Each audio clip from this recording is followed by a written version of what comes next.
the need to fix Calgary's water infrastructure. This is a ticking time bomb underneath our streets. Why both short and long-term repairs are coming.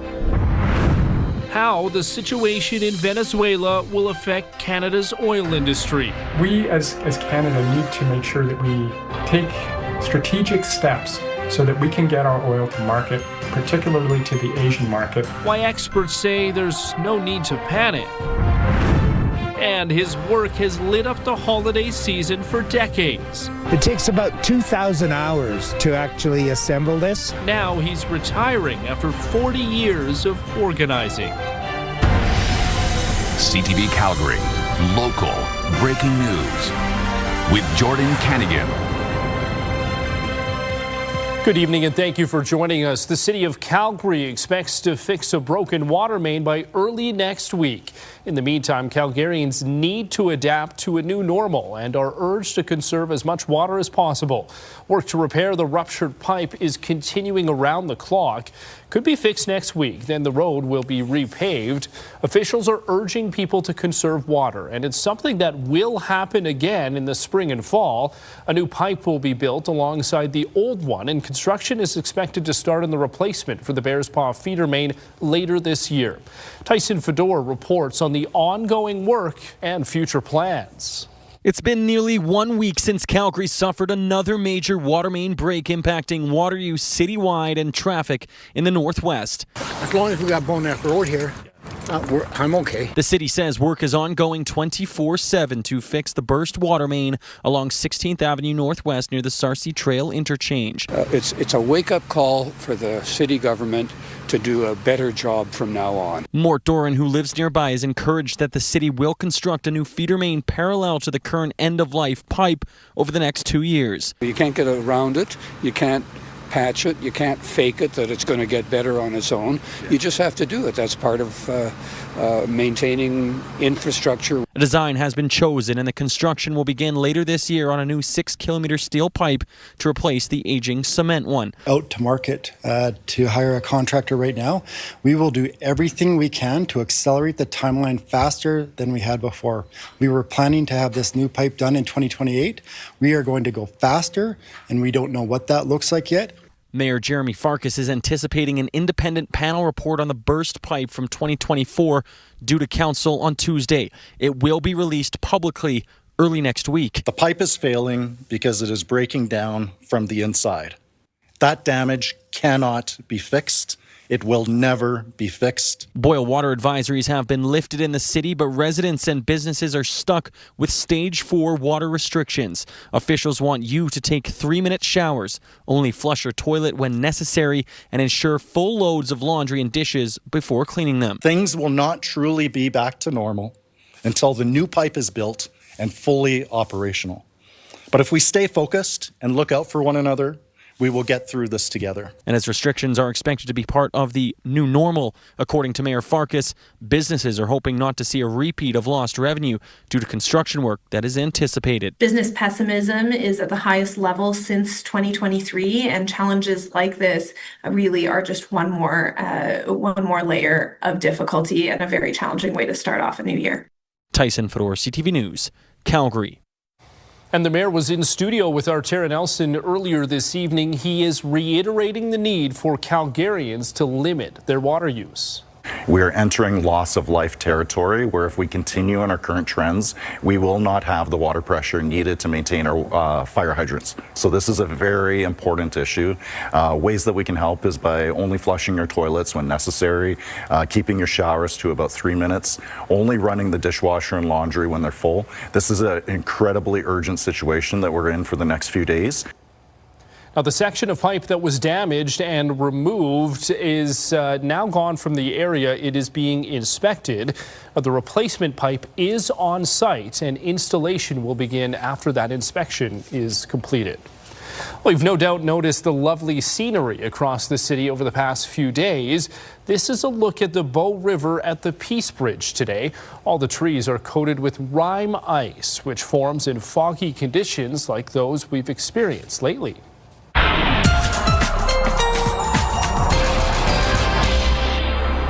bring in Danielle now, and the Rime ice has looked fantastic for the last few days. Pretty. And it's stuck around for a couple of days at least. Will that continue, though, those conditions? We're probably going to lose a lot of that beauty as temperatures warm, because it's going to melt off, because we're going to get above freezing tomorrow afternoon. So a very different weather pattern is what we're entering into. Still cool to start for the morning with a wind chill of -12. But in the afternoon, because of the gusts up to 60 kilometers per hour to the right direction, it should carry us to +2. We're looking at even warmer conditions coming up later this week. I'll show you that just ahead. Thank you, Danielle. We're following local reaction to the news out of Venezuela and the reaction from the energy sector. The Canadian Association of Petroleum Producers says the events underscore why Canada must continue to drive to be a more competitive place for energy investment. This message of building a strong and stable Canadian energy sector was also shared by the Premier and industry experts. Jacqueline Wilson has more. Shares in Canada's biggest oil sands producers were down on Monday after the U.S. military captured Venezuela's leader, and President Donald Trump announced plans to put the country's oil industry into the hands of American companies. People are hitting the sell button first and asking questions later. The TSX Energy Subindex was down more than 3%. Now you have this impacting Alberta producers. Couldn't have come at a worse time. And so it's going to impact the entire country. And hopefully that's enough of a wake-up call to put forward and get this memorandum of understanding put into action and getting a pipeline built so we can get that oil to other markets. One energy expert thinks there's been an overreaction to how this will impact the energy sector. I think everybody needs to take a deep breath. What Trump is saying is a long ways from what will happen in the near term. It's going to take billions and billions, tens of billions, hundreds of billions of dollars and years and management talent to make that happen. And right now, if anything, there's less production coming out of Venezuela than there was last week, and probably will be short-term positive for oil prices for Alberta. In his statement, Premier Danielle Smith saying that the situation emphasizes the importance of expediting the development of pipelines to diversify our oil export markets, and that the province is working to submit an application to the major project office. We as Canada need to make sure that we take strategic steps so that we can get our oil to market, particularly to the Asian market, as a means of saying we're independent. Many experts agree Canada's push to become less reliant on America and to increase capacity to the Pacific is the best way to bring stability to Canada's energy sector. Jacqueline Wilson, CTV News, Calgary. And Calgary's Venezuelan community is reacting to the seizure of leader Nicolas Maduro by American armed forces. One man who moved to Calgary from Venezuela 20 years ago has organized numerous rallies about ongoing political strife back home. He's calling on the Canadian government to support the South American nation in a transition to democracy. Path for democracy in Venezuela, for the human rights, for the release of all political prisoners that we have right now. And after we have a new government and a new system in Venezuela, I'm hoping and I'm expecting that the Canadian government will support the rebuild of democracy in Venezuela. Ramirez calls Maduro a cruel dictator and a cruel human being. An Alberta cabinet minister is heading to Montana tomorrow. The province says Nathan Neudorf's trip is focused on strengthening energy ties with the U.S. Alberta's utility minister will be trying to drum up investment for the electricity market, nuclear energy, and data centers. He will also be giving the keynote address at an event hosted by Montana's Chamber of Commerce. Well, the group petitioning for a referendum question on Alberta separation can now start collecting signatures. The Alberta Prosperity Project wants people to vote on the question: do you agree that the province of Alberta should cease to be part of Canada to become an independent state? Alberta's chief electoral officer issuing the petition signature sheets on Saturday. The group has until May 2nd to collect nearly 178,000 signatures. In a statement, the group says it expects the petitions to be ready for distribution sometime this week. Leduc County says it was the target of a cybersecurity attack over the holidays. On Christmas Day, the county learning it was the target of a ransomware attack. The attack disabled some of the county's IT systems. Administration says the RCMP and the county's insurance and banking providers have been notified. The county says it's now increased security measures and work is underway to resume normal business operations. A forensic investigation is ongoing. Well, coming up, Calgary sees a decline in the number of homicides, but last year's statistics offering little comfort for those who knew the victims.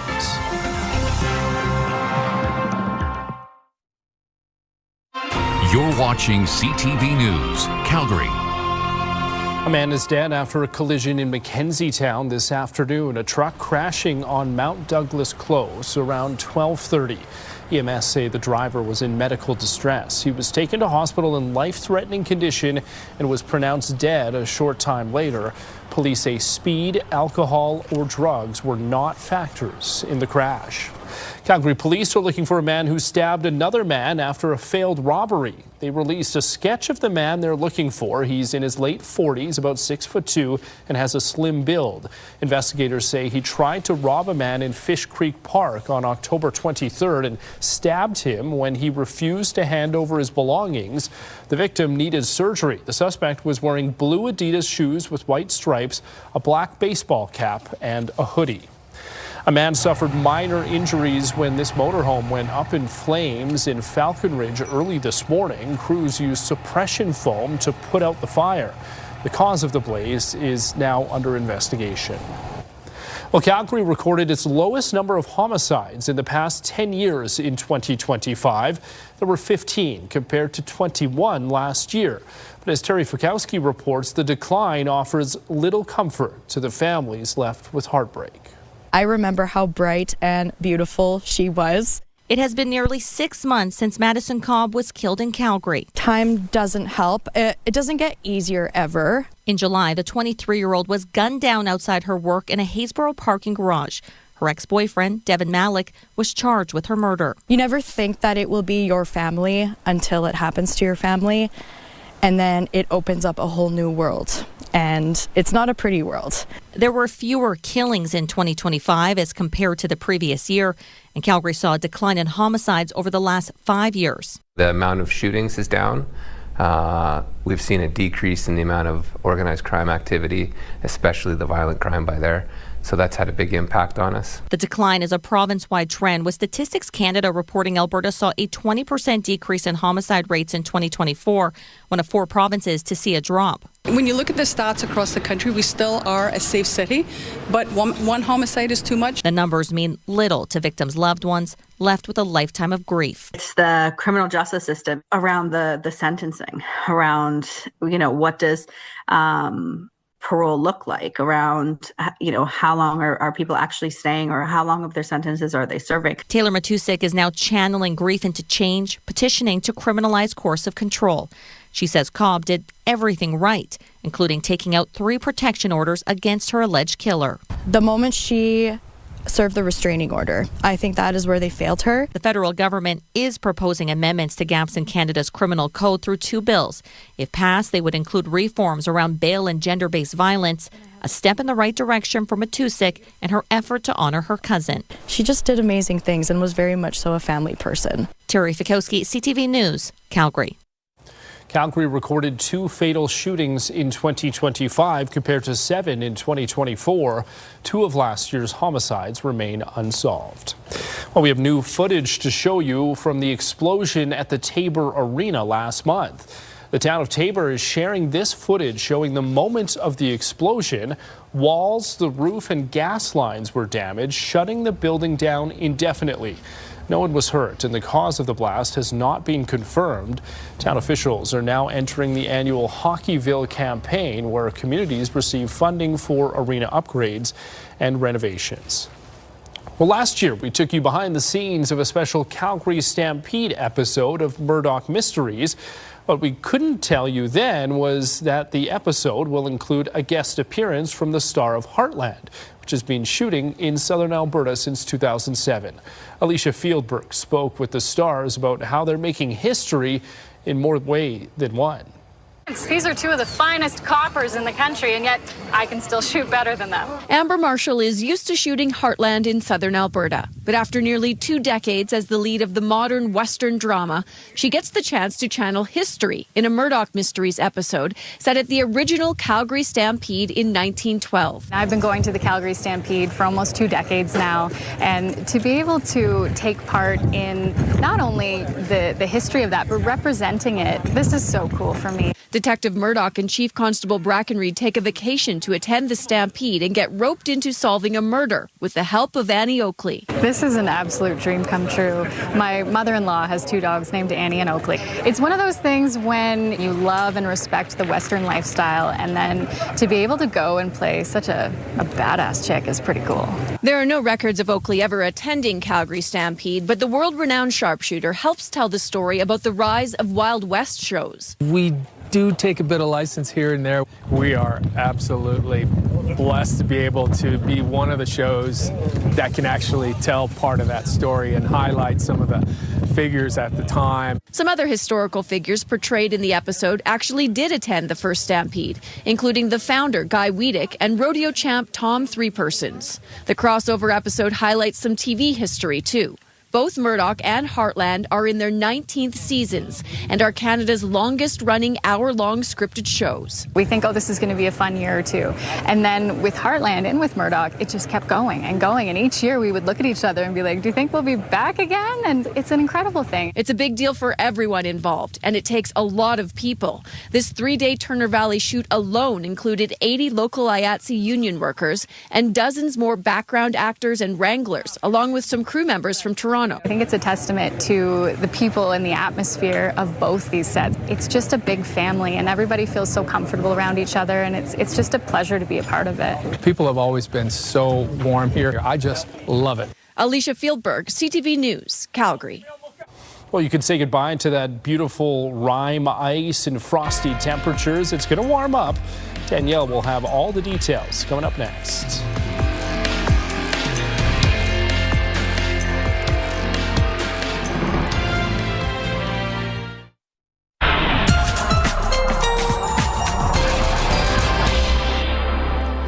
All right, today was another cold one in the city with a daytime high of -13. But in some communities, that warmth has already started to kick in thanks to the Chinook winds. For example, we've been above freezing for much of the day today in the Pincher Creek area. Lethbridge got up to +3 today, but then quickly dropped to -11 in the afternoon. We're going to be getting these winds out of the west that will kick in and then drop off, kick in and drop off. And temperatures will be a little all over the place as that happens. But I will say that overall for this next 5 to 10 days, it will be a lot warmer than what we've had over the past couple of days in southern Alberta. All right, 7 degrees was the high, Victoria, Vancouver, -11 was the high in Regina, and -12 in Ottawa. Toronto got to the freezing mark. Fredericton got to -12. All right, tomorrow it comes at a price to get these warmer temperatures, as you know, in southern Alberta. So 90-kilometre-per-hour gusts are certainly likely. Pincher Creek over to Lethbridge. Calgary, we're looking at 60-kilometre-per-hour gusts. Brooks 50, Medicine Hat 50, Drumheller around 40, Banff as well. The key thing, it will be out of the west and southwest, which is that Chinook setup that will warm up the temperatures as we get the gusts. When the gusts die out at times, and at times the wind direction will change over the next couple of days, and so we'll have warm temperatures and we'll see this fluctuation. All right, we're not looking at any real active weather for most of Alberta. We will get this snow that will move down the mountains tonight into the Banff area. Banff over these next 24 hours looking at 2 to 5 centimeters possible with this. And then we'll see it creep into the Pincher Creek area later in the day tomorrow, and another couple centimeters possible there. Outside of that, though, it's just really the wind that we're contending with, and we'll get those warmer temperatures. So long-range forecasts for Calgary tomorrow, a daytime high of 2 with gusts around 60 kilometers per hour. Then we're looking at the freezing mark for Wednesday as a daytime high. We'll dip, we'll get cut off a little bit from the westerly flow for Thursday and Friday, but we'll still have it at times. So you're looking at a daytime high just below freezing for Thursday and Friday, giving you, though, that longer range outlook. By the time we kick into Saturday, it looks like we'll have a high around 8, and we'll hold on to that warmth Sunday and through much of next week as well. Thank you, Danielle. Still to come, the last light up for a long-time organizer. The man behind the Lions Festival of Lights for decades decides to retire.